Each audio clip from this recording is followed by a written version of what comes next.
మహిళలను కోటీశ్వర్లను చేస్తానన్న సీఎం రేవంత్ రెడ్డి ముందు మహాలక్ష్మి పథకం కింద ఇవ్వస్తానన్న 2500 రూపాయలు ఇవ్వాలని మహిళలు డిమాండ్ చేశారు. కాంగ్రెస్ ప్రభుత్వంలో ఏ పండుగను సంతోషంగా జరుపుకోలేదని ఆవేదన వ్యక్తం చేశారు. ఆదిలాబాద్ జిల్లా బోధ్ మాజీ ఎంపీ తులా శ్రీనివాస్ ఆధ్వర్యంలో కాంగ్రెస్ పార్టీ 6 గ్యారెంటీలను అమలు చేయాలంటూ ముగ్గులు వేసి నిరసన తెలిపారు.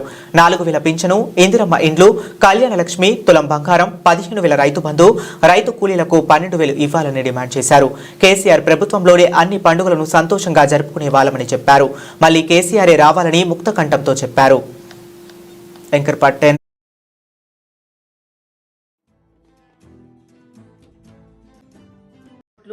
వేస్తేనే గెలిచిండు కదా ముఖ్యమంత్రి అయిండు సారు. అయితే ఒక్క హామీ కూడా సరిగ్గా ఇస్తలేడు. మాకు రైతు బంధు కూడా సరిగ్గా ఒక్కసారి కూడా రాలేదు. ఇప్పటిదాకా 2 సార్లు వచ్చేది. మేము పండుగలు ఎట్లా చేసుకోవాలా, రైతులు ఎట్లా బతకాలా, రైతులకు రబ్బీ పంటలకు సరిపోయేది. మాకు ఇంకా సీజన్ కు కూడా ఏం పని. అందుకోసం మేము ఇవాళ సంక్రాంతి పండుగ కూడా ఎట్లా చేసుకోవాలా, అందుకోసము కాంగ్రెస్ పార్టీనే ఈ రేవంత్ రెడ్డి గోవిందా అని మేము అన్ని హామీలు 6 హామీలు ఇచ్చిండు. దానికి గోవిందా గోవిందా అని ఈ రోజు మేము నిరసన చేస్తున్నాము. ఇక్కడ ముక్రాకి గ్రామంలో నిరసన చేస్తున్నాము.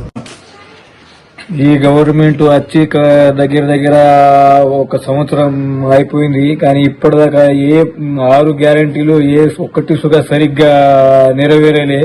ఈ కాంగ్రెస్ ప్రభుత్వం వచ్చి ఇంత ఇబ్బంది పడుతున్నామంటే చాలా కష్టంగా వ్యవహరిస్తున్నాడు.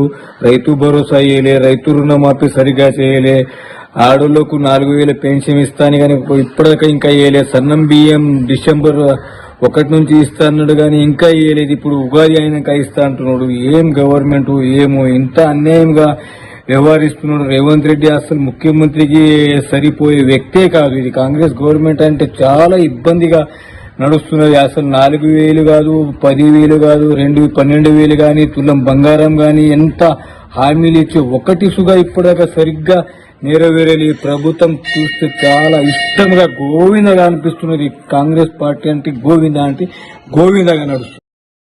హుస్నాబాద్ నియోజకవర్గ పరిధిలోని భీమదేవరపల్లి మండలం కొత్తకొండ గ్రామంలో ప్రతి సంవత్సరం పండుగకు